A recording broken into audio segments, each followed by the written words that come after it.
अल्हम्दुलिल्लाहि रब्बिल आलमीन वस्सलातु वस्सलामु अला अशरफिल अंबिया वल मुरसलीन नबिय्यिना व क़ुदवतिना मुहम्मदिनिल अमीन अलैहिस्सलातु वत्तस्लीम व अला आलिहि व सहबिहिल बररति अजमाइन वल्हम्दुलिल्लाहि रब्बिल आलमीन।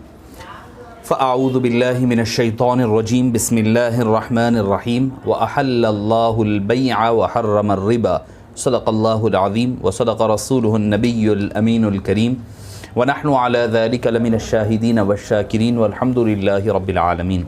फ़क़द क़ाल अल्लाहु तबारक व तआला फ़ी शअनि हबीबिहिल करीम तअज़ीमन व तकरीमन लिन्नबिय्यिर रऊफ़िर रहीम इन्नल्लाहा व मलाइकतहु युसल्लूना अलन नबिय्यि या अय्युहल्लज़ीना आमनू सल्लु अलैहि व सल्लिमू तस्लीमा। अल्लाहुम्मा सल्लि अला सय्यिदिना मुहम्मदिन व अला आलिहि व सहबिहि अफ़ज़ल सलवातिका व अदद मालूमातिका व बारिक व सल्लिम सलातन व सलामन अलैका या सय्यदी या रसूल अल्लाह सल्लल्लाहु तआला अलैहि वसल्लम। मौअज़्ज़ज़ सामीईन किराम, शफ़ीक़ बुज़ुर्गों और अज़ीज़ साथियों, मैं अव्वलन तो हज़रत मौलाना हाफ़िज़ क़ारी मोहम्मद निज़ामुद्दीन गौरी सूफ़ी क़ादरी साहब मुद्दत फ़ुयूज़हू को दिल की गहराइयों से मुबारकबाद पेश करता हूँ कि आपने इस अहम मौजू की तरफ लोगों की निशानदही के लिए और उस ज़िमन में ख़ुद आजिज़ के लिए और तमामी हज़रात के लिए फ़ायदेमंद हो सके उसका एहतमाम फ़रमाया है। मुअज़्ज़ज़ सामीईन किराम, मैं अपनी गुफ्तगू या अपने मौजू पर आने से क़ब्ल एक हदीस पाक जो मारूफ़ हदीस पाक है, सही हदीस पाक है, मुस्लिम शरीफ में है, उसके हवाले से आपके गोशगुज़ार करना चाहूँगा कि आप सल्लल्लाहु अलैहि वसल्लम ने इरशाद फ़रमाया कि हलाल क्या है। हलाल ये है कि बयान कर दिया गया, यानी ये चीज़ें हलाल है उसका ज़िक्र कर दिया गया। दूसरी जानिब हराम क्या है उसको भी ज़िक्र कर दिया गया, हलाल को हराम को वजाहत के साथ ज़िक्र कर दिया गया। व बैनहुमल मुश्तबहात, और हलाल और हराम के दरमियान में जो चीज़ें हैं वो मुश्तबहात कहलाई जाती है, यानी डाउटफुल चीज़ें कहलाई जाती है। अब जब कोई चीज़ डाउटफुल है तो उसके लिए फिर हबीब पाक सल्लल्लाहु अलैहि वसल्लम ने क्या इरशाद फरमाया, दूसरी हदीस पाक में मिलता है, उसकी एक मिसाल बयान फरमाई है। आप सल्लल्लाहु अलैहि वसल्लम ने फरमाया कि एक आम आदमी का एक रेवड़ है जिसमें आम आदमी अपनी बकरियां चराया करता है, उसके बाजू बादशाह का रेवड़ है, मलिक का बादशाह का रेवड़ है जिसमें उसकी बकरियां चरती है, उसकी बकरियां रहती है और अपना काम किया करती है। आक़ाए नामदार सल्लल्लाहु अलैहि वसल्लम ने फरमाया कि आम आदमी का जो अपना रेवड़ है वो आम आदमी कोशिश ये करता है कि उसकी वो बादशाह के रेवड़ के करीब भी ना जाए। क्यों? क्योंकि उसको इम्कान है, ये गालिब इम्कान है कि अगर वो बादशाह के रेवड़ के करीब अपनी बकरियों को, अपना ही रेवड़ है हालांकि बाउंड्रीज़ अपनी है, मगर अपनी बाउंड्रीज़ के बॉर्डर पर जो बादशाह के रेवड़ से मुत्तसिल होती है वहाँ लेकर नहीं जाया करता। क्यों नहीं ले जाता? इस खौफ और ख़दशे से कि अगर ये बादशाह के रेवड़ के करीब अपने ही रेवड़ में, अपने ही रेवड़ की इंतहा एंडिंग पॉइंट पर जहाँ पर से बाजू मुत्तसिल बादशाह का रेवड़ शुरू हो रहा है वहाँ करीब भी नहीं ले जाता। किस खौफ से? खौफ ये होता है कि अगर कोई चरते चरते कोई बकरी उधर चली जाए बादशाह के रेवड़ में तो बादशाह के गज़ब, गुस्से के का इताब का बायस बनेगा और हो सकता है कि बादशाह उसकी सारी जायदाद हड़प कर दे, उसकी सारी बकरियों को खींच ले, सारे मामलात निकाल ले और खींच ले। तो आप सल्लल्लाहु अलैहि वसल्लम ने फरमाया मुश्तबहात यही है। मुश्तबहात जो रेवड़ के, बादशाह के रेवड़ के करीब जाने से जो बच रहा है नाम आदमी, वही मुश्तबहात है कि आदमी मुश्तबहात के करीब न जाए। यही ईमान का, तक़वे का और ईमानदारी का, हबीब पाक सल्लल्लाहु अलैहि वसल्लम के सच्चे और पक्के उम्मती होने की अलामत है। इसी पर अल्लाह के हबीब सल्लल्लाहु अलैहि वसल्लम ने तलखीन भी फरमाई है, सहाबा किराम ने इसी पर अमल फरमाया है। और इसके साथ ही साथ सहाबा किराम की ज़िंदगियाँ उठा करके देखें, उन्होंने कई ऐसे मामलात जिसमें कोई चीज़ अगर मशकूक नज़र आती तो वो तर्क फरमा दिया करते। इसीलिए सैयदना इमाम मालिक रहिमहुल्लाह के हवाले से मिलता है कि एक मरतबा किसी ने आपके पास, कोई और बुजुर्गान दीन के हवाले से मिलता है मगर इमाम मालिक के हवाले से मारूफ़ है कि किसी ने आपके सामने तरबूज़ा लाया और लाने के लिए पेश किया तो आपने फरमाया कि मैं इसको कैसे खाऊं, खाने से इनकार कर दिया। पूछा गया कि क्यों, तो फरमाया कि मुझे पहले तो ये नहीं पता है कि आप सल्लल्लाहु अलैहि वसल्लम ने खाया है या ना खाया है। अगर खाया है तो किस तरह खाया है, काट कर खाया है, कतर कर खाया है, तोड़ कर खाया है। लिहाजा जब तक मैं इस मामले पर तहक़ीक़ ना कर लूँ, जब तक मैं इसको नोश नहीं करता। तो मौज़ूद सामीन किराम, आजिज़ ने जिस आयत करीमा की तिलावत का शरफ़ हासिल किया, अल्लाह अज़्ज़ा वजल ने फरमाया व अहल्लल्लाहुल बैअ व हर्रम रिबा। अल्लाह ताला ने इंसान के लिए, मोमिनीन के लिए जो गाइडलाइन दी है, वो गाइडलाइन क्या है कि तिजारत को हलाल किया है। व हर्रम रिबा, और रिबा जो है, इंटरेस्ट जो है, सूद जो है, जो इजाफ़ी पैसा आता है, उसको इस्लाम ने हराम करार दिया है। और एक बात आप मौज़ूदीन किराम अपनी गोशोगुज़ार खूब याद रखें कि हलाल जो होता है वो थोड़ा होता है, और आदमी के पास जब पैसा थोड़ा होता है तो आदमी ज़्यादा शुक्रगुज़ार हुआ करता है बनिस्बत ज़्यादा मालदार होने के। ज़्यादा मालदारी आदमी को अपने रब से गाफिल बना दिया करती है। ये एक इस्लामी तजुर्बे का उसूल है पाया जाने वाला। जब भी इंसान मुसलमानों के पास मालदारी आई तो इस्लाम उतनी तरक्की नहीं किया जितनी की तरक्की करनी चाहिए थी। जो गुर्बत के आलम में जो मुसलमानों ने तरक्कियाँ की है वो बाद के अदवार में हमें नहीं मिलता। माल व दौलत की तमा, लालच, हिरस, हवस, जब ये चीज़ें जब हमारा मुक़द्दर बन गई तो हम दीन से भी दूर हो गए। और इंसान में आज जो मसाइल है, हबीब पाक सल्लल्लाहु अलैहि वसल्लम ने जो क़यामत की क़ुर्ब की निशानियाँ फरमाई थी कि उनके दिलों में वहन आ जाएगा। पूछा गया वहन क्या है या रसूल अल्लाह, मल वहन या रसूल अल्लाह। फरमाया कि मौत का खौफ ख़त्म हो जाएगा, मौत का डर। और आदमी आजकल यही हो गया है कि भाई कमाना है, अच्छे से भी आया तो कमाना है, बुरे पाल से भी आ रहा है तो कमाना है। बहरहाल किसी हाल अपनी तिजोरियों को भरने की फ़िक्र में है और खौफ खुदा ख़त्म होता जा रहा है, और तक़वा और हलाल व हराम की तमीज़ हमारे अंदर ख़त्म होती जा रही है। लिहाजा हम कहीं से भी कोई भी चीज़ आए बस आनी चाहिए, पैसा आ रहा है तो हम बस उसी में लगे हुए हैं। मैं क़ब्ल इसके कि अपने मौजू की तरफ बढ़ूँ, जो एक मुझे आज ही सवाल आया है कि इसी हवाले से कि जो मैं अर्ज़ कर रहा हूँ कि हम हलाल व हराम की तमीज़ करना छोड़ दिए हैं। हमारे पास अक्सर जो NRI हज़रात हैं वो भी इस किस्म के कारोबारों में बहुत हद तक मुब्तला और मुलव्विस हैं। वो ये कि आप जो है 10 लाख 20 लाख रुपए किसी दुकान में, किसी कारोबार में लगा दे रहे हैं, और एंड ऑफ मंथ जो है वो कारोबार वाले 10,000, 15,000, 20,000 जो भी अमाउंट है, बहरहाल फ़िक्स्ड एक अमाउंट है, वो लोग जो है कारोबार चलो ना चलो, नफ़ा नुकसान कुछ नहीं, बस वो आपको फ़िक्स दे दिया कर रहे हैं। इसमें कई हमारे बाहर वाले हज़रात ने जो कारोबार जो बाहर है तो वो चाह रहे हैं कि भाई हमने भी पैसा इन्वेस्ट कर रखा है और इन्वेस्टमेंट चल रहा है हमारा, तो हम ये सोच रहे हैं। तो ये जो शराइत होती हैं, ये जो चीज़ें होती है, क्या पता नहीं शरीयत के मुताबिक है या नहीं है, हमें मालूम करने की भी ज़रूरत नहीं। हालांकि ये मुतलक़न जायज़ नहीं है कि आप कह दें कि भाई मैं 20 लाख लगा रहा, 10 लाख लगा रहा हूँ, मुझे 20,000 हर महीना दे दिया जाए, तो ये मुतलक़न जायज़ नहीं होगा। इल्ला ये कि अगर आप नफ़ा व नुकसान के साथ कि भाई ठीक है कारोबार आप 10 लाख लगाए हैं, उसका जो प्रॉफिट 1% 2% जो भी बनता है, जो भी तय हुआ है मुआहिदा, पहले हो जाए बाद में ना हो। वो मुआहिदा तय होने के बाद जब उसके बाद कारोबार में लगाया जाए, कारोबार से जो भी फ़ायदा नुकसान होने के बाद कटौती होगी, हर किस्म के फ़ायदा नुकसान के बाद जो भी पैसा बचेगा, जो भी प्रॉफिट बचेगा, उस प्रॉफिट में का 1% या 2% जाता है, तो ये सूरत हाल जायज़ होगी। ना कि ये कि कोई पैसे के लिए फ़िक्स्ड कर लिया जाए कि भाई मुझे इतने 10,000 20,000 रुपये हर महीना दे दिया जाए, कारोबार आपका हो या ना हो, नफ़ा हो नुकसान हो, इस्लाम इस बात की इजाज़त नहीं देता। चाहे हो सकता है कि 10-20,000 की बजाय आपको 30,000 मिल सकते होंगे, और कभी जो है 15,000 मिल सकते होंगे, तो इसी में फ़ायदा है और इसी में बरकतें हैं।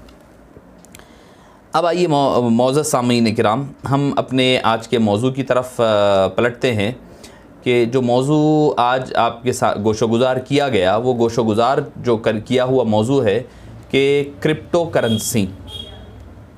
मैं थोड़ा सा जिसको आज क्रिप्टो करेंसी कह लें या वर्चुअल करेंसी भी कहा जा रहा है, ज़्यादातर जो कहा जा रहा है VC कहा जा रहा है, वर्चुअल करेंसी या क्रिप्टो करेंसी, इसके हवाले से ये अछूता मौजू है और आपके गोशोगुज़ार करने के लिए इस आजिज़ को हुक्म दिया गया। यकीनन मेरा आजिज़ का इसका ऐसा नहीं है कि मेरा कोई इकनॉमिक्स या कॉमर्स का कोई बैकग्राउंड है जो सारी चीज़ों को मैं समझ लूँ, इल्ला ये कि आजिज़ ने जो कुछ थोड़ा बहुत मुतालिया वगैरह कर कर के तैयारी करने की सआदत हासिल की है, तो अल्लाह पाक से दुआ है कि बारी ताला हक़ कहने और हक़ सुनने और हक़ समझने की तौफ़ीक़ नसीब फ़रमाएँ। मौज़ूद सामीन किराम, वर्चुअल करेंसी क्या है, क्या इसकी तारीफ़ क्या है, इसको कहा किसको जाता है? तो IMF जो है, इंटरनेशनल मॉनेटरी फ़ंड जो है कि नज़दीक उसकी तारीफ़ क्या है, उसका डेफिनेशन क्या है वर्चुअल करेंसी का? VCs are digital representations of value issued by private developers and demonetisation in their own unit of account. यानी वर्चुअल करेंसी क्या होती है, यानी क्रिप्टो करेंसी जिसको कह लें आप, वर्चुअल करेंसी क्या है?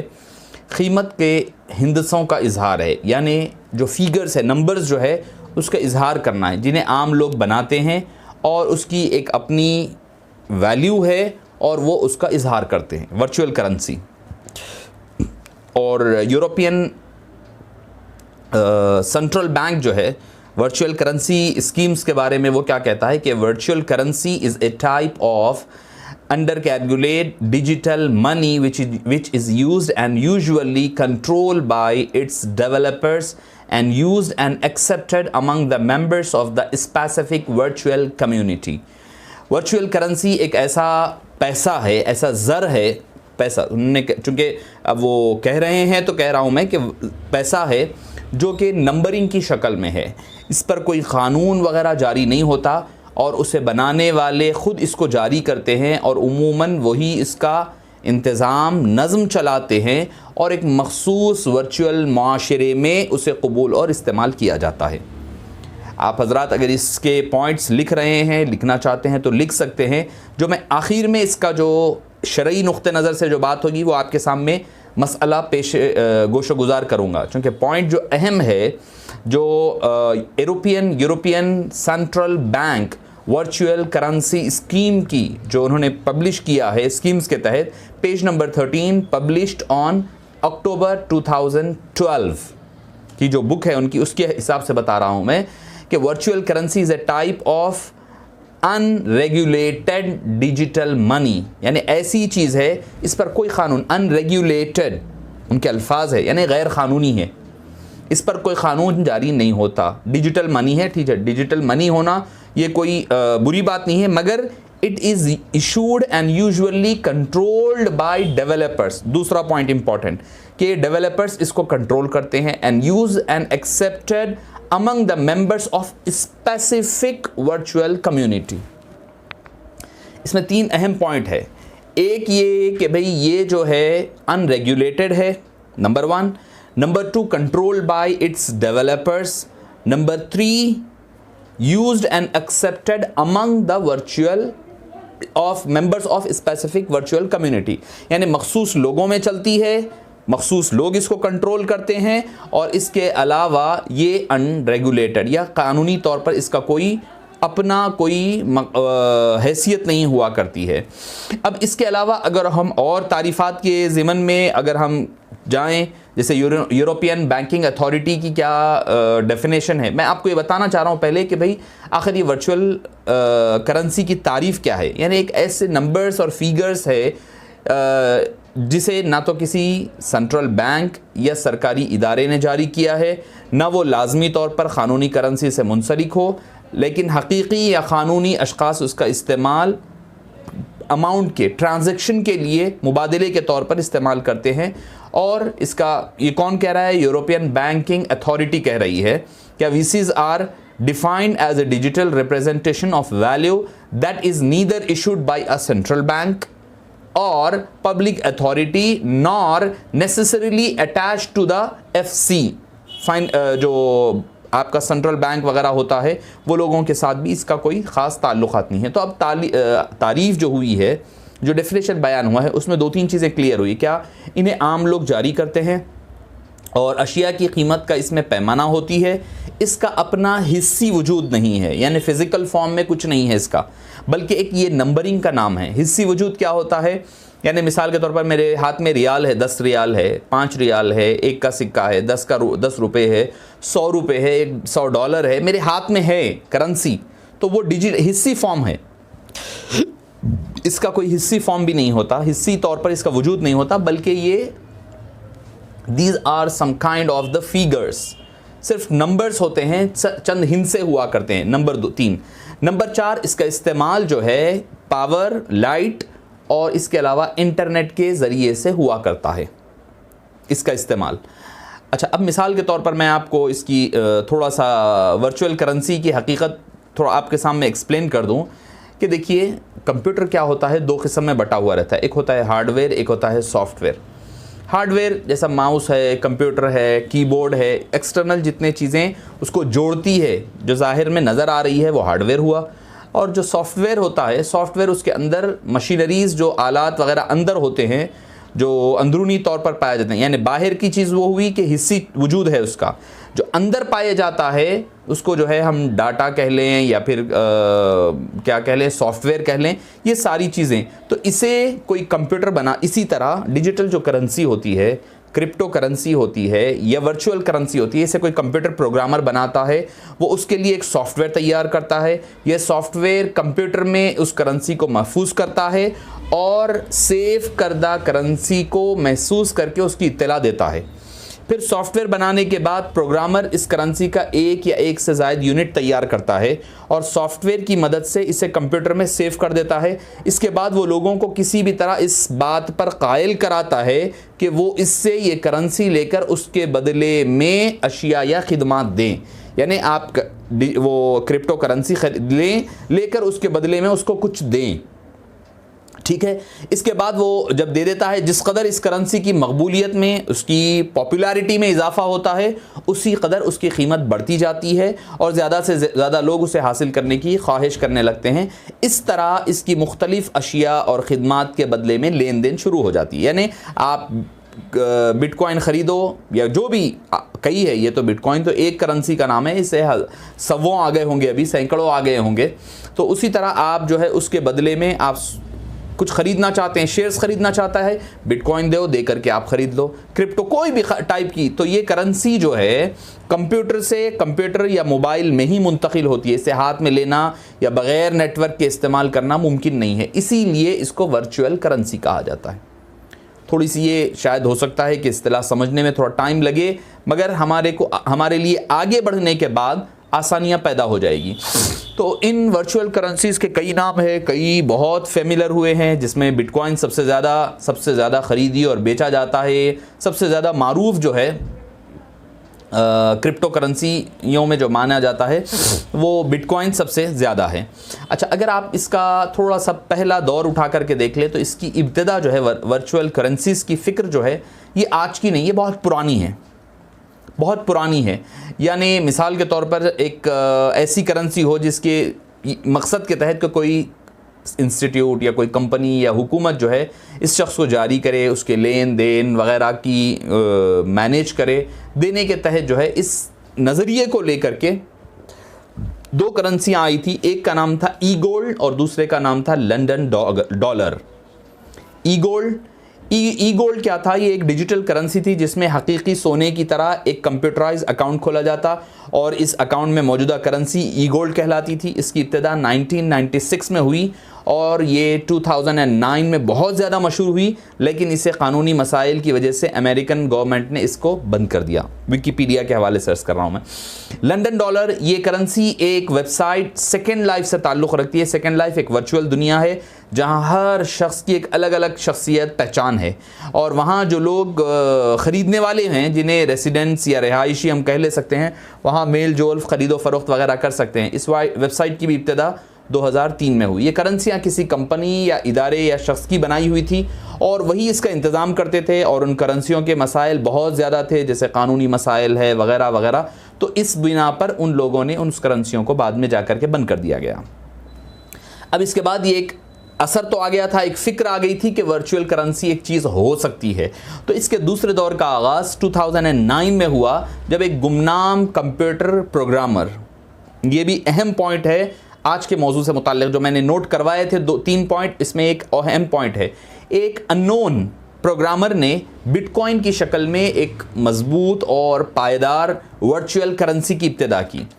अब कहा जाता है कि बिटकॉइन का जो नज़रिया है, सतोशी नाकामोटो एक नाम आता है इसमें, इसके हवाले से, मगर कई लोग कहते हैं कि ये इसका मौजूद नहीं है, बल्कि इसने इसके ऊपर मकाले आर्टिकल्स लिखे, जिसकी वजह से लोगों में इसकी मकबूलियत और लोग ये समझने लगे कि सतोशी नाकामोटो ही जो है इसका फाउंडर है बिटकॉइन का। बहरहाल तो उसने ये नुक्ता नज़र अपनाया कि ऑनलाइन ख़रीदो फ़रोख्त में हमेशा इस बात का इम्कान होता है कि ख़रीदने बेचने वाले को पैसे की अदायगी के बाद वो रकम वापस हासिल कर ले। मसलन मिसाल के तौर पर वो एक ही रकम दो बार अदायगी में इस्तेमाल करे या अदायगी मनसूख कर दे, और इस इम्कान से बचने के लिए बैंक और दीगर इदारों का सहारा लिया जाता है, जो दरमियान में थर्ड पार्टी, यानी मैं आपको पैसे दे रहा हूँ 1 लाख रुपया XYZ को, तो दरमियान में कौन होते हैं? दरमियान में होता है बैंक। तो उसने कहा कि भाई, और लाजिम बात है बैंक अपनी फ़ीस भी लेता है, तो इस फ़ीस की वजह से न सिर्फ अमलन अदा की जाने वाली रकम में इजाफ़ा हो जाता है, बल्कि दीगर मसाइल भी आते हैं। तो इसलिए एक ऐसा निज़ाम होना चाहिए जिसमें अदायगी के बाद रकम को वापस ना किया जा सके, और इसमें किसी मुतय्यन थर्ड पार्टी ना रहे, डायरेक्ट पर्सन टू पर्सन। तो इसने एक ब्लॉकचेन सिस्टम बनाया जो क्रिप्टो करेंसी का बेस होता है। जो सारा तस्वुर जो चलता है क्रिप्टो करेंसी का या बिटकॉइन वगैरह का, इसके बैकग्राउंड में जो है ब्लॉकचेन सिस्टम होता है। तो बहरहाल इसने 2009 में बिटकॉइन के नज़रिए को पेश किया, और 2000 के इख्तिताम तक दूसरे डेवलपर्स के साथ मिलकर कुछ ना कुछ और चीज़ें इजाफा करके उसने रख दिया, और रखने के बाद इसके बाद कई और कंपनीज आती गई और कई लोग आते गए। अच्छा, बिटकॉइन जो है इसका फ्लक्चुएशन कितना हुआ है? 2010 में जब बिटकॉइन आई की कीमत थी $0.06, $0.06 यानी 6 पैसा, मिसाल दे रहा हूँ मैं, 6 पैसा या हलाला था। मगर 2018 में इसकी कीमत बढ़ करके $8,500 हो गई, सिर्फ 8 साल के वक्फे में। और अभी की, आज या कल की बात कह रहा हूँ मैं कल देख रहा था, तो इंडियन करेंसी के एतबार से एक बिटकॉइन की कीमत 42 लाख रुपीज़ है इंडियन, मोर देन 42 है, मगर मैं एक जो मुझे याद रह गया है वो 42 लाख रुपीज़ इंडियन करेंसी के एतबार से एक बिटकॉइन की कीमत है। तो ये है इसका कि जब ऐसा मामलात होते हैं, जब ऐसी, अच्छा इसके बाद हुआ ये कि हर बिटकॉइन जो होता है, बिटकॉइन की ट्रांजैक्शन के लिए जो UTXO का मतलब ये होता है कि मालिक जो है इसे आगे खर्च कर सकता है। हर बिटकॉइन में 10 करोड़ छोटे छोटे हिस्से हुआ पर मुश्तमिल होता है, जिन्हें जो है सतोशी कहा जाता है। हर UTXO की कीमत सतोशी में रिकॉर्ड होती है। मसलन अगर उसकी कीमत 2 बिटकॉइन है तो इसका मतलब ये है कि अब वही उसे इस्तेमाल कर सकता है। तो ये जो है ये बिटकॉइन का एक इर्तिका, यानी आप कह लें कि भाई ये कैसा एक जगह से दूसरी जगह पहुंची, इसका जो सफ़र रहा वो आपके सामने रखा। इसके अलावा एक और एक इसमें अहम चीज़ जो समझने की है बिटकॉइन के हवाले से, वो है माइनिंग। माइनिंग किसको कहते हैं? इसमें ख़ास चीज़ होती है। मिसाल के तौर पर मैं अगर किसी को पैसे भेजना चाह रहा हूँ, मैं उवैस खलील नाम के एक आदमी को पैसा भेजना चाह रहा हूँ, तो अब मैं पैसा बिटकॉइन ट्रांसफ़र करना चाह रहा हूँ, तो मेरे पास एक बिटकॉइन है, मैं जो है खलील को बिटकॉइन एक ट्रांसफ़र करना चाह रहा हूँ। तो अब क्या करना है कि ये मेरा बिटकॉइन जो है जो ट्रांसफ़र होगा खलील के लिए, तो दरमियान में एक एजेंट कह ले, या फिर ये माइनिंग करने वाला जो होता है माइनर कहा जाता है, इन्हें क्या करता है कि बिटकॉइन की हर लेन देन का रिकॉर्ड ब्लॉकचेन सिस्टम में ढूंढता है कि भाई मैं जो बिटकॉइन सो एंड सो को ट्रांसफ़र करने जा रहा हूँ, ट्रांजैक्शन करने जा रहा हूँ, मेरे पास हकीकत में है या नहीं है। ठीक है, और वो उसे, मैं कहीं हो सकता है कि मैं उसको खर्च कर लिया, फिर बाद में भी मैं ट्रांसफ़र कर रहा हूँ बोलकर एप्लीकेशन भेज रहा हूँ। तो ये जो माइनर बीच में होता है, माइनिंग करने वाला, इन्हें क्या करता है, उसकी तहकीक करता है, उसकी देखता है कि भाई ये कर रहा है या नहीं कर रहा है। तो इसके ज़रिए से जब वेरिफिकेशन हो जाता है, वेरिफिकेशन करता है, करने के बाद वो एक बिटकॉइन अगर मेरे पास है, मैंने इस्तेमाल नहीं किया है, तो बिटकॉइन को खलील के पास ट्रांसफ़र कर दिया करता है। ये तरीक़ेकार को माइनिंग कहा जाता है। और उसकी हर माइनर की अपनी फ़ीस भी होती है। वो माइनर जब माइनिंग करता है तो उसकी अपनी फ़ीस भी होती है जो बिटकॉइन की शक्ल में, वो भी उसको अपना हर ट्रांजैक्शन पर जो है उसको अपने पैसे भी लेना पड़ता है और वो अपने पैसे भी लिया करता है। ये सूरत हाल हो गई। और इसके अलावा जो है माइनिंग का ये तरीक़ेकार है तो ये इतना आसान नहीं है। माइनिंग का तरीक़ेकार जो मैं पढ़ रहा था तो माइनिंग का तरीक़ेकार ऐसा नहीं है कि भाई इतना आसानी के ज़रिए से एक तो बहुत बड़ा पावर इलेक्ट्रिसिटी हो, बहुत बड़ा सिस्टम हो उसके माइनिंग करने के लिए, तभी जा कर के आदमी इसमें माइनिंग करने के लिए कर सकता है। अच्छा, एक और इसमें जो मसला आ रहा था दरमियान में जो मैं स्टडी कर रहा था वो ये था, हालांकि इसका जब वो शुरू हुआ 2009 में इसका जो है $0 थी इसकी कीमत, लेकिन इस साल ये किसी को बेची नहीं गई थी 2009 में। 2010 में इसकी कीमत लगी, लेकिन ये कीमत $1 तक नहीं पहुंच सकी थी, 0.06 थी। इससे अगले सालों में जब नाकामोटो जो था वो ख़ुद गायब हो गया, वो जो बनाया कह रहा है वो ख़ुद गायब हो गया ये कह करके कि भाई मेरे पास और दूसरे बहुत काम है करने के लिए, आप लोग कर लिए। उसके बाद अफवाहें चलती रही और अफवाहों की वजह से लोग इसकी तरफ राग़िब नहीं हुए, मगर की कीमत में जो सबसे बड़ा उछाल आया वो हुआ 2017 में। इसके बारे में माहिरीन कहते हैं कि भाई बाज़ लोग जो है क्या करते थे कि भाई जैसे मैं ट्रांसफ़र की आपको माइनिंग की एक मिसाल दिया, दूसरे जो क्रिप्टो करेंसीज़ आ गए थे मार्केट में, वो लोग क्या करते थे, वर्चुअल करेंसीज़ वाले चुप ऐसे ही फेक जो है रिक्वेस्ट भेजा करते थे ट्रांसफ़र की। तो माइनर क्या होता, उसमें बिज़ी हो जाता माइनिंग करने वाला, अब वो उसके लिए बहुत टाइम लगता, कभी कभी एक दिन लगता है ट्रांसफ़र के लिए, कभी कभी एक महीना लगता है, कभी ट्रांसफ़र नहीं भी होती है, ट्रांजैक्शन कभी होती भी है कभी नहीं भी होती है। तो इन सारे उसूलों की बुनियाद पर उन्होंने क्या किया, नहीं पहले जब तक कि आप अमाउंट ट्रांसफ़र उसका नहीं करेंगे उन्हें माइनिंग का काम शुरू नहीं करेगा। थोड़ा सा मैं समझता हूँ कि मेरी गुफ्तगू थोड़ा ज़्यादा ही डिटेल हो गई है, तो इस बारे में अब शरई नुक्ते नज़र की तरफ हम बढ़ते हैं। देखिए, इस्लाम एक है रसदो तलब का क़ानून जो कहा जाता है। रसद किसको कहते हैं, यानी मतलब the law of demand and supply, ये दो चीज़ें होती है। लॉ ऑफ डिमांड क्या है, लॉ ऑफ डिमांड जिसमें आप जो है डिमांड करते हैं वो ये है कि एक आज़ाद मार्केट में हर चीज़ की कीमत इस हद पर उस हद पर मुनहसिर होती है जिस हद तक लोग उसे तलब करते हैं, यानी आप जितनी तलब करेंगे उतनी उसकी डिमांड बढ़ती जाएगी। मिसाल के तौर पर कोई भी एक मिसाल ले लें आप, जैसे कंप्यूटर ले लें, लैपटॉप ले लें, लैपटॉप की डिमांड जितनी बढ़ती जाएगी उसका कीमत उतनी बढ़ती जाएगी, जितनी उसकी डिमांड घटेगी उसकी कीमत भी घटती जाएगी। ये कानून है दुनिया भर का, ये दुनिया के कानून की बात कर रहा हूँ मैं।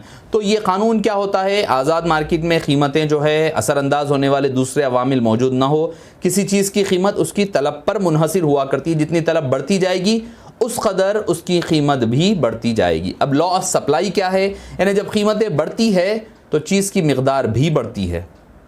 जब कीमत बढ़ेगी, प्राइस बढ़ेगा, तो उसकी कीमत की रफ्तार भी खुद ब खुद बढ़ती जाएगी। अब इसको शरीयत की नज़र में क्या कहा जाता है, शरीयत इस बारे में रसदो तलब के यानी डिमांड और सप्लाई के क़ानून के हवाले से कुरान करीम और शरीयत मुतहरा क्या बतलाती है। तिरमिज़ी शरीफ में हदीस पाक आती है कि हबीब दावर हज़रत सय्यदना अनस बिन मालिक रज़ी अल्लाहु अन्हु से मरवी है, आप सल्लल्लाहु अलैहि वसल्लम के दौर में कीमतें बहुत बढ़ गई तो लोगों ने कहा, या रसूलल्लाह हमारे लिए कीमतें मुकर्रर फरमा दीजिए। आपने फरमाया, अल्लाह ही कीमतों को मुकर्रर फरमाने वाला, रोकने वाला, वुसअत देने वाला, रिस्क देने वाला है।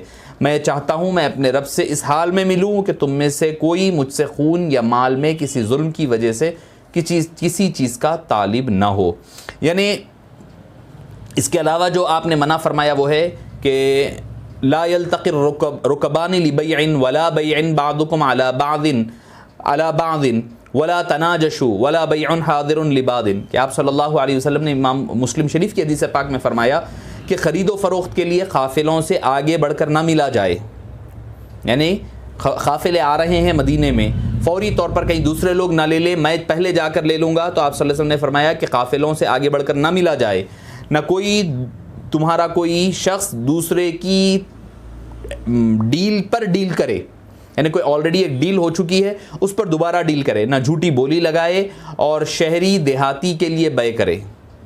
तो ये आप सल्लल्लाहु अलैहि वसल्लम ने हमारे लिए ये एक नमूना खुदवा अता फरमाया है कि किस तरह बिज़नेस भी करना है, काम भी करना है तो किस चीज़ों के कैसे बारे में, क्योंकि होता ये है कि अगर कोई आगे बढ़कर जो है काफ़िले वाले से किसी जगह से किसी शहर में आए तो शहर वालों में से कुछ लोग पहले ही इससे मिल के माल ख़रीद ले, तो होता ये है कि काफ़िले वालों का शहर का जो प्राइस होगा वो बढ़ा हुआ रहेगा, आप कम प्राइस में उनसे ख़रीद लेंगे, गाँव वालों से ख़रीद करके आप बढ़ के प्राइस में लोगों को बेचेंगे तो लोगों को महंगी चीज़ मिलेगी। इस वजह से तो ये चूँकि ये बेस बन रहे हैं चीज़ें आपकी वर्चुअल करेंसी के लिए, तो इस वजह से इसका जिक्र कर रहा हूँ मैं। और एक ऑलरेडी एक एग्रीमेंट हुआ है, वो एग्रीमेंट पर दोबारा दूसरा एग्रीमेंट कर रहे हैं आप। ऑलरेडी मैंने किसी से मुआहिदा कर चुका हूँ, अब वो मुआहिदे को आप बढ़ के कीमत दे करके बेच रहे हैं, ख़रीद रहे हैं। मिसाल के तौर पर मैंने घर पर बात कर ली है आपसे कि भाई फ़लाँ शख्स से मैंने बात कर ली, भाई ये घर बिकने का है, तो मैंने बात कर लिया। बात करने के बाद हुआ ये कि भाई मैं कोई और बढ़ के कीमत देने लगा, तो अब मैं क्या कर रहा हूँ कि भाई वो कीमत बढ़ के आने की वजह से उस पर ज़्यादा पैसा मिल रहा है, तो इस वजह से मैंने उसको ख़रीद बड़े के अमाउंट में बेच रहा हूँ। तो ये एग्रीमेंट पर एग्रीमेंट हो रहा है, यानी एग्रीमेंट ओवर एग्रीमेंट हो रहा है। तो आप सल्लल्लाहु अलैहि वसल्लम ने इन चीज़ों से मना फरमाया है। अब आइए करेंसियों के बारे में। जो क़वानीन मुल्क में 3 किस्म के पाए जाते हैं, 3 किस्म के लोग हैं, कंट्रीज़ हैं जो मुल्क इस करेंसी के हवाले पाया जाता है। पहले ये कि वो ममालिक है, कंट्रीज़ है जहाँ इन करेंसियों को क़ानूनी हैसियत हासिल है, मगर एज़ ए करेंसी नहीं। एज़ ए करेंसी आज तक कोई कंट्री इसको अलाउ नहीं करी है एज़ ए करेंसी। हाँ, एज़ ए क़ानूनी लीगल परमिशन जो मिला है, नंबर 1 ऐसी कंट्रीज़ है जो क़ानूनी तौर पर इसको एक्सेप्ट करते, क़ानूनी हैसियत हासिल है। दूसरी कंट्रीज़ वो है जहाँ इनके बारे में कोई वाज़ेह क़ानून नहीं है। तीसरी चीज़ वो है कि इन करेंसियों को बाकायदा गैर क़ानूनी करार दिया गया है। तो जैसे मिसाल के तौर पर जापान है और आपके दूसरे कई कंट्रीज़ हैं जिन्होंने इसको क़ानूनी हैसियत अता की है। जैसे हमारे पास इंडिया वग़ैरह है, पाकिस्तान है, सऊदी अरब है, इन कंट्रीज़ ने इसके बारे में, इंडिया ने तो कोई फ़ैसला नहीं किया। इसके अलावा जो सऊदी अरब वग़ैरह है, इन लोगों ने इसको नाजायज़ करार दिया है, यानी इसको अभी तक फ़िलहाल बैन लगा करके रखा है, इसको गैर क़ानूनी करेंसी का नाम दिया गया है। तो मौज़ूद सामीन किराम, आप सल्लल्लाहु अलैहि वसल्लम, इस्लाम में जो करेंसी का जो निज़ाम है, दरअसल वो दिरहम और दीनार असली है, क्योंकि अल्लाह अज़्ज़ा वजल के पास भी कुरान करीम में सोना और चांदी का जो असली निज़ाम है वही इस्लाम के नज़दीक हकीकी करेंसी होती है। यानी समन जो होता है, ज़र की जो अक़साम बनती है, समन खल्क़ी और समन इस्तिलाही। समन खल्क़ी किसको कहते हैं कि वो मुसलमान उलमा इकराम जिनका माशियात के हवाले से ताल्लुक़ात है, वो कहते हैं कि सोना और चांदी को हकीकी करेंसी कहा जाता है। यानी ये वो ज़र है जिसमें अल्लाह पाक ने हमेशा के लिए कीमत और अहमियत रख दी है, उन्हें हर ज़माने में कीमती समझा जा रहा है। ये राय किसी नस की बुनियाद पर नहीं बल्कि ये इज्तिहाद की बुनियाद पर है, जैसे अल्लामा इब्न खल्दून वग़ैरह की मिलती है। फिर अल्लाह ताला ने 2 मादनी पत्थरों यानी सोने और चांदी में हर माल दार के लिए कीमत रख दी। यही 2 उमूमन दुनिया वालों के लिए उमूमन ज़ख़ीरा और माल का कुरान में अहादीस में जो ज़िक्र मिलता है सोना चांदी का। समन इस्तिलाही किसको कहते हैं? वो चीज़ें जो लोगों में मारूफ़ हो और मकबूलियत की वजह से करेंसी बन जाए, ज़र बन जाए, जब तक कि ये उर्फ़ यानी पब्लिकली उर्फ़ अहले ईमान के दरमियान जो चीज़ मारूफ़ हो जाए उसको उर्फ़ कहा जाता है। तो ये भी ज़र करार पाती है और उर्फ़ के अख्तिताम पर ये ज़र ख़त्म हो जाया करती है। जैसा कि अल्लामा शामी ने इब्न आबिदीन रद्दुल मुख्तार में इसको ज़िक्र फरमाया है। अब जब इसके बाद हुआ ये कि असल करेंसी तो सोना और चांदी थी, उसके बाद करेंसी नोट आए। तो करेंसी नोट आई तो पहले तो लोगों ने बड़ा इस पर एतराज़ किया कि भाई ये हकीकी करेंसी नहीं है, तो लोगों ने उसको मानने से इनकार किया कि भाई ये करेंसी को, मगर जैसे जैसे वक्त गुज़रता गया, आगे वक्त बढ़ता गया, लोगों को समझ में आता गया कि नहीं भाई ठीक है, ये नोट ज़ाहिरी तौर पर नज़र आ रही है, मगर इस नोट के पीछे एक बहुत बड़ा असासा गोल्ड गवर्नमेंट के पास सेव होता है और गवर्नमेंट इसकी रिस्पॉन्सिबल रहती है। ये करेंसी अगर ख़राब हो जाए, जैसे मिसाल के तौर पर आपने देखा है इंडिया में जब डिमोनेटाइजेशन हुआ था तो उस वक्त क्या हुआ था, डिमोनेटाइजेशन के वक्त जो 1000 के और 500 के नोट थे, गवर्नमेंट ने उसको कैंसिल किया, उन करेंसीज़ को कैंसिल किया। कैंसिल करने के बाद आपकी वो करेंसी डूबी नहीं, आपको वक्त दिया गया कि अपने पास की जो पुरानी करेंसी है वो ला करके बैंकों में जमा करवा दें, उसकी बजाय दूसरी जो करेंसी वर्किंग करेंसी थी वो आपको एक्टिव करेंसी दी गई। ये हुआ है, सबको पता है। तो जो करेंसीज़ हमारे पास पाई जाती है नोट वाली करेंसी, उसकी रिस्पॉन्सिबिलिटी गवर्नमेंट की होती है। मौजूदा जो भी गवर्नमेंट होती है, चाहे कोई कंट्री में चले जाएं आप, हर जगह की कंट्री के करेंसी के रिस्पॉन्सिबल उस कंट्री के रिस्पॉन्सिबल लोग हुआ करते हैं और उनका इख्तियार होता है। और इसके इसीलिए तो आप देखेंगे कि हर करेंसी के ऊपर बादशाह की या तो फ़ोटो रहेगी या फिर उसका स्टैम्प वगैरह रहेगा। तो ये सारी चीज़ें, और यहाँ तक कि उलमाए किराम के नज़दीक फ़िक़ह हनफ़ी और शाफ़ई में है, यहाँ तक कि इमाम मालिक भी इसी के कौल के कायल हैं कि करेंसी के जारी करने का इख्तियार बादशाह को या अमीर को होता है। बादशाह को जो करेंसीज़ होती है ना, जो करेंसी होती है उसके बनाने का और उसको इशू करने का और उसको प्रिंट करवाने का इख्तियार बादशाह वक्त को होता है। और उसका इख्तियार होता है वो जिस तरीक़ेकार से जो सहूलत होगी वो उस तरीक़ेकार से उसको लोगों के दरमियान में मारूफ़ करवा सकता है और लोगों के दरमियान रखा कर सकता है।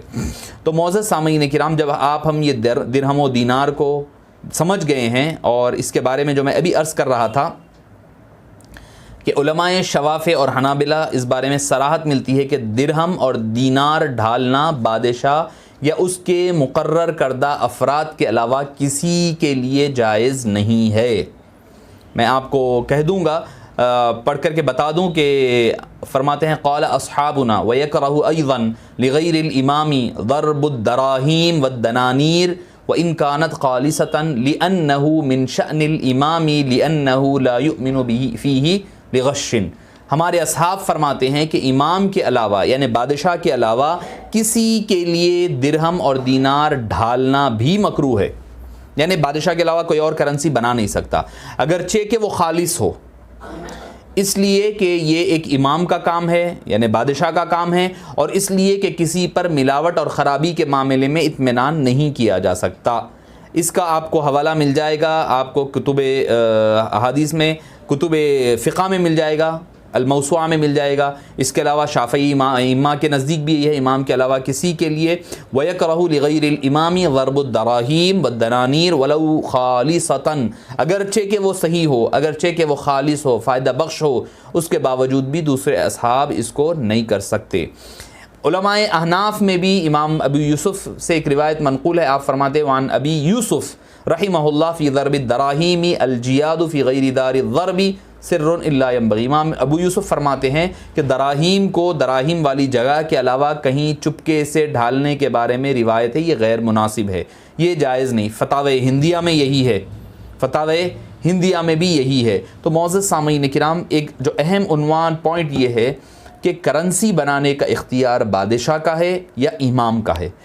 वर्चुअल करेंसी में ये आपको नहीं पाया जाता। वर्चुअल करेंसी जो है, करेंसी का जो कोई हकीकी वजूद नहीं है, हिस्सी वजूद नहीं है, ये एक फ़र्ज़ी हिंसा होता है। अब शरई इश्काला, चूँकि बात तवील ना हो जाए, क्योंकि अब तक मैं गुफ्तगू दूसरे पॉइंट ऑफ व्यू से कर रहा था, अब शरई पॉइंट ऑफ व्यू से इसके ऊपर मैं इमीडिएटली आ जाता हूँ कि शरई नुक्ते नज़र से इसके बारे में, इस करेंसी के बारे में उलमा की अक्सरियत, चाहे अहले सुन्नत वल जमात के हो, चाहे अहले तशय्यो हो, चाहे अहले हदीस हो, इन उलमा देवबंदी हो या दूसरे मकातिब नदवा वगैरह के हो, इन तमाम लोगों ने अभी तक इसके जवाज़ का कोई फतवा नहीं दिया है। मैं मतलब ज़िम्मेदारी से कह रहा हूँ, दारुल उलूम देवबंद की बात कहूँ मैं, दारुल उलूम देवबंद ने फ़िलहाल इसमें एज़ ए करेंसी और ट्रेडिंग करना, इसके बिटकॉइन ख़रीदने को फ़िलहाल के लिए नाजायज़ करार दिया है। पाकिस्तान की बड़ी बड़ी यूनिवर्सिटीज़ ने, जैसे रशीदिया, बनूरिया वगैरह बड़े बड़े जामियात जो है, उनके यहाँ भी ये नाजायज़ है फ़िलहाल के लिए।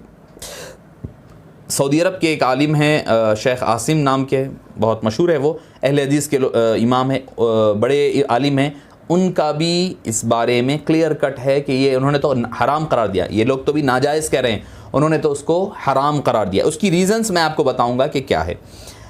2 दिन कबल हज़रत सदर मुफ्ती जामे निज़ामिया हज़रतुल अल्लामा सैयद शाह मुफ्ती सैयद ज़ियाउद्दीन नक्शबंदी मुजद्दिदी क़ादरी मुद्दत फ़यूज़ से हज़रत तशरीफ़ लाए थे। तो उस बारे में आजिज़ ने सवाल किया था कि वर्चुअल करेंसी, बिटकॉइन या फिर क्रिप्टो करेंसी के बारे में जामिया का क्या मौक़िफ़ है। आपने फरमाया अभी तक इसको हम नाजायज़ समझते हैं, अभी तक इसको नाजायज़ समझते हैं। देखिए इसमें हो सकता है, क्योंकि अब हम ये बात अर्ज़ कर रहे हैं तो कहीं ये ना हो कि भाई आगे जाकर के जब हम इसके जवाज़ के अगर कोई ज़राए बनते हैं, जो मैं आपको रीज़न्स बयान करूँगा अब आगे जाके, वो रीज़न्स अगर दूर हो जाते हैं और कोई वजूहात बनती हैं, हम इसको जायज़ करार देंगे अगर उलमाए किराम, तो कोई ये ना कहे कि भाई मुफ्तियों को मुसाबों को क्या है, वक्त के साथ बदल जाते, अक्सर लोग हमारे कहा करते हैं। देखिए मौज़्ज़ज़ सामीन किराम, एक तो ये है कि ये मामला कुरान और हदीस से साबित नहीं है। पहली बात, एक इज्तिहादी मसला है, इज्तिहादी मसले में इख्तिलाफ़ हो सकता है, इख्तिलाफ़ होने की बायस किसी को हम गुमराह नहीं कह सकते। इख्तिलाफ़ होने पर, इज्तिहादी मसाइल में इख्तिलाफ़ होने पर एक दूसरे पर कुफ्र का या फिर गुमराह होने का, गुनहगार होने का फतवा नहीं लग सकता। हमारे पास होता क्या है कि भाई कोई एक मसला आता है, जैसा ये क्रिप्टो करेंसी का मसला आया है, अभी हम जब भी कोई उलमा से मैं खुद पूछ रहा हूँ तो कह रहे हैं नहीं अभी तहक़ीक़ चल रही है, अभी तहक़ीक़ चल रही है। भाई तहक़ीक़ करने में इतना टाइम नहीं लगानी चाहिए उलमाए किराम के लिए भी कि उसके जवाज़ की गुंजाइशें बन जाए। क्या होगा, एक होता है उर्फ़ आम, उमूम बलवा जिसको हम कहते हैं, यार फिर उर्फ़ आम कहते हैं, उर्फ़ आम उर्फ़ हो जाता है, यानी अहले इस्लाम के दरमियान वो चीज़ आम हो जाए, यानी कई लोग करने लग जाएं। अगर उसको सारे लोग कर रहे हैं, उसमें कोई अवाम में एक बात आम हो जाए, तो हम फतवा लाते इतना टाइम ना कर दें इस मौजू पर कि होते होते जो है अवाम काम करना शुरू कर दे। जब अक्सरियत अवाम की इस पर काम करने लग जाएगी तो फिर आप ला महाला इसको जवाज़ का वो ख़ुद ब खुद उसमें जो कराहियत होगी वो गायब हो जाया करेगी। तो बहरहाल इसके बारे में कोई एक स्टैंड लेना ज़रूरी इस एतबार से है कि कई लोग सिर्फ अच्छा गरज़ क्या है, चलो भाई कोई कारोबार करने का गरज़ है, कोई दीन का काम करने की गरज़ है, नहीं, अपना पैसा जल्द से जल्द कैसा बढ़ाना ये गरज़ है हमारी। जो हज़रात भी बिटकॉइंस या वर्चुअल करेंसीज़ ख़रीद रहे हैं, उनका मेन मकसद क्या है कि अपनी पैसे को, माल को किस तरह जल्द से जल्द बूस्ट करे। उनको ये नहीं पता है कि भाई क्या होगा, कैसे हो रहा है, क्या है, उसकी कोई परवाह नहीं है, बस पैसा बढ़ना है हमें, मतलब मकसद यही है। तो मौज़्ज़ज़ सामीन किराम, इस चीज़ के लिए अहले ईमान नहीं है।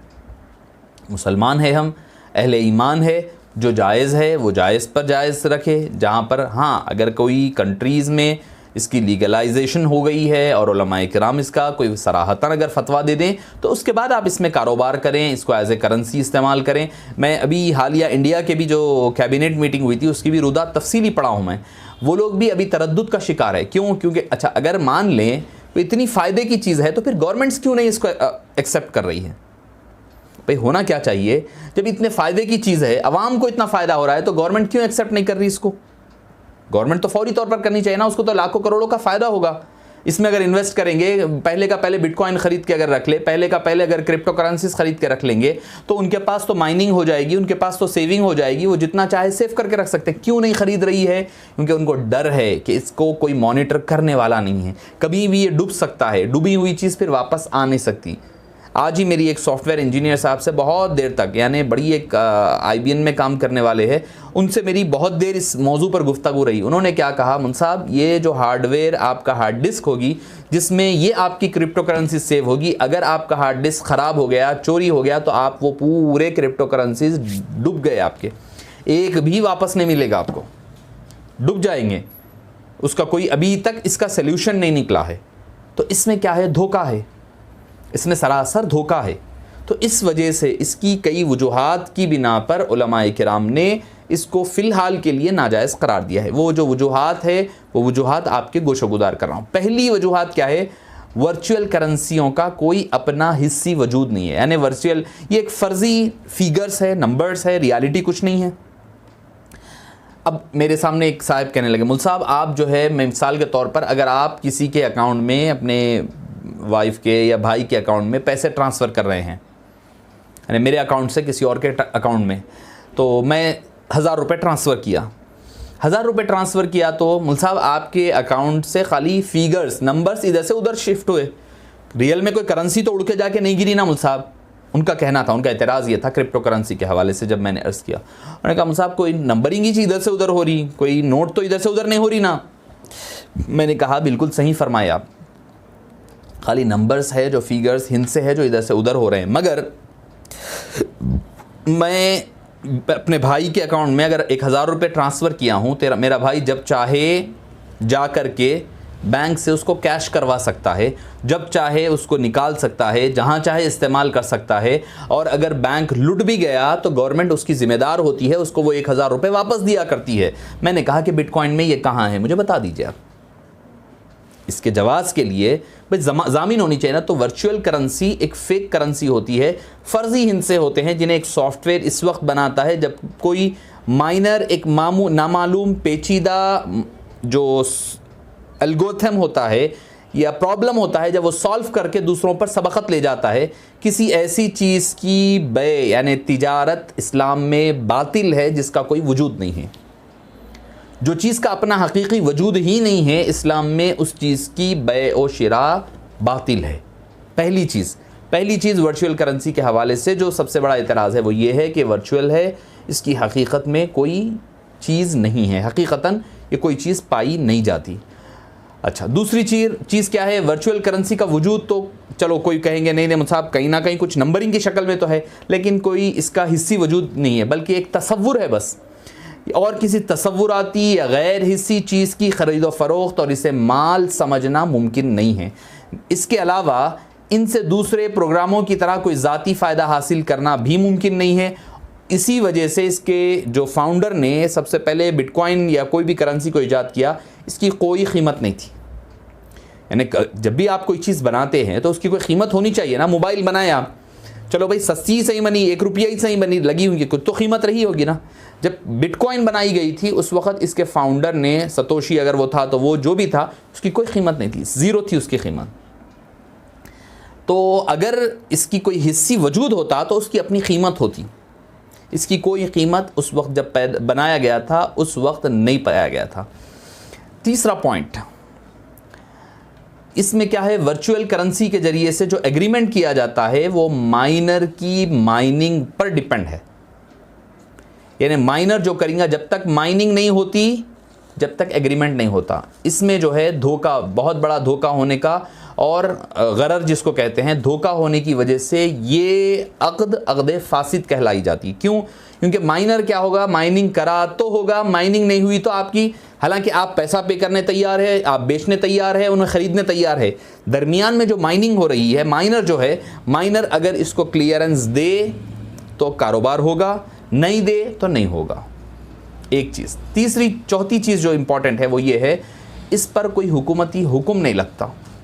यानी वर्चुअल करेंसी की पुष्ट पर हुकूमती हुक्म के ना होने की वजह से इस करेंसी या कॉइन करार नहीं दिया जा सकता, लिहाजा इसका इस्तेमाल फ़िलहाल के लिए शरअन या कानूनन जायज़ नहीं होगा, क्योंकि इसको कोई हुकूमत की ज़िम्मेदारी, इसकी पुश्तपुनाई हासिल नहीं है, गवर्नमेंट की इसके पीछे बैकिंग नहीं है।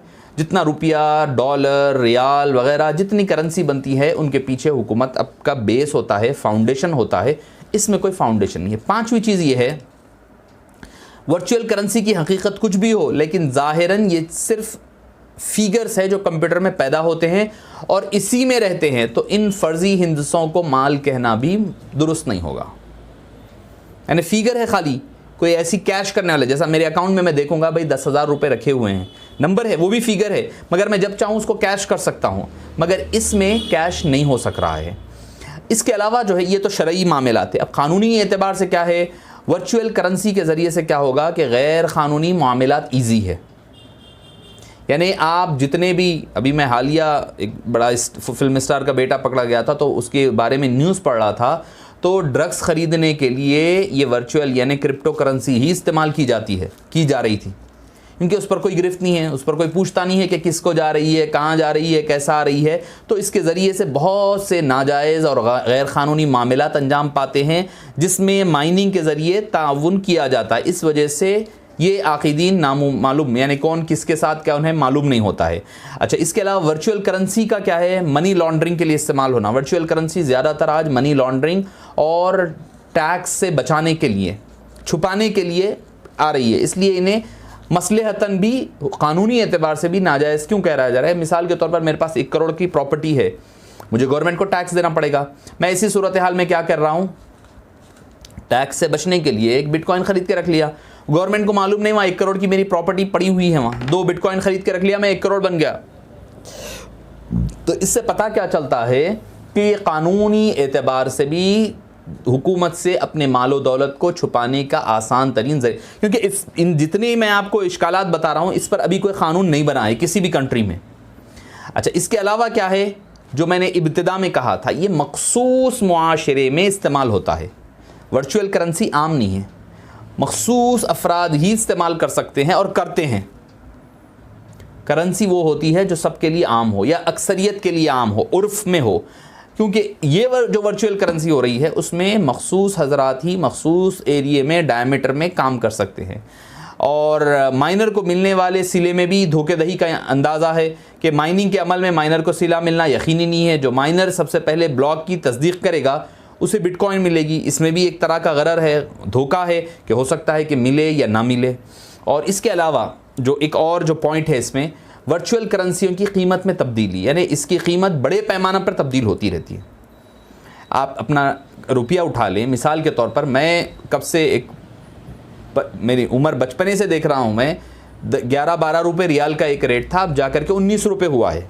एक रियाल की कीमत 12 रुपये से 13 रुपये से बढ़ कर के 19 रुपये, मेरे बचपने से देख रहा हूँ मैं ये कीमत।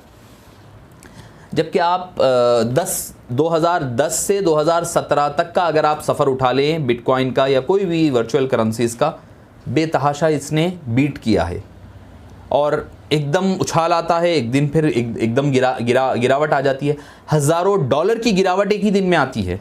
तो अगर मिसाल के तौर पर कोई 40 लाख में एक बिटकॉइन ख़रीदा था, कल जाकर के वो 10 लाख में हो गई, तो इसमें बहुत बड़ा नुकसान है लोगों का, अवामी नुकसान है। अवामी सतह पर ये बहुत बुरी तरीके से आदमी पिटेगा और वर्चुअल करेंसियों के खोने का, चोरी का भी इम्कान है। ठीक है, वैसे तो चोरी का हर एक जगह पे इम्कान रह सकता है। मेरे घर में चोरी हो जाए तो मैं पुलिस को जाकर कह सकता हूँ भाई मेरे घर में चोरी हुई है, चोर पकड़ो। ठीक है, चोर भी पकड़ेगा नहीं पकड़ेगा ये और बात है, मगर उसके इख्तियार में तो होता है, उसके इख्तियार में होता है। अगर मेरी एक बिटकॉइन जो है चोरी हो जाए हैकर के ज़रिए से, तो मैं ना गवर्नमेंट को जाकर कह सकता हूँ, ना कोई कंपनी को जाकर कह सकता हूँ, ना कोई बैंक को जाकर कह सकता हूँ कि मेरी ये चोरी हो गई है, मुझे वापस दिलाओ। इसके अलावा क्या है, इसकी जो की होती है वर्चुअल करेंसी के लिए, जो कंज्यूमर होता है उसकी एक प्राइवेट की होती है, यानी की मतलब पासवर्ड। अगर वो भूल जाए तो उसे इस्तेमाल करने किसी सूरत में मुमकिन नहीं होता। यानी अगर वो भूल गया तो गया उन्हें कोई, क्योंकि ऐसा नहीं है कि मेरा एटीएम का पासवर्ड भूल गया, मैं जाकर बैंक में बोलूँगा भाई मेरा एटीएम का पासवर्ड भूल गया, उन्होंने जो है रिफ्रेश करके बोलेंगे नया पिन कोड बना लो, आप नया पासवर्ड बना लो। मगर बिटकॉइन की, अगर वर्चुअल करेंसी की, क्रिप्टो करेंसी की अगर मुझसे गुम जाए तो ऐसी सूरत हाल में मेरे पास कोई ऑप्शन नहीं है कि किसी के पास जाकर के मैं उसको रीजनरेट कर सकूँ। ये एक चीज़ है। इसके अलावा जो आखिरी चीज़, जो आखिरी जो पॉइंट है, मैं जो मतलब मेरा जो प्रिपेयर किया था, मैं अपना थोड़ी सी मेहनत के बाद थोड़ा सा इस पर उलमाए किराम के अक़वाल पढ़ करके, सुन करके या फिर बात कर करके, पूछ करके मसाइल, तो उसमें और जो एक्सपर्ट्स है इस फील्ड के उनसे मालूमात करने के बाद मैं इस नतीजे पर पहुंचा। तो ये जो आपके सामने पेश कर रहा हूँ, लास्ट चीज़ जो थी वो ये है कि गलत पते पर, गलत आईडी पर वर्चुअल करेंसी भेजने पर वापसी नामुमकिन है। यानी मिसाल के तौर पर मैं गलत एड्रेस पर भेज दिया इसको, करेंसी को, कोडिंग वगैरह को, तो उसे वापस हासिल करना मुमकिन नहीं, क्योंकि इनके दरमियान ऐसा कोई वास्ता, राबिता नहीं होता जो इस डील को कैंसिल कर सके, मनसूख कर सके। तो ये कई रीज़न्स थी जो मैं आपके सामने गोशोगुजार किया कि शरई भी रखा, क़ानूनन भी रखा, मामलाती जो रीज़न्स है, अमली दुश्वारियाँ जो आने वाली है, वो सारी चीज़ें आपके गोशोगुजार किया।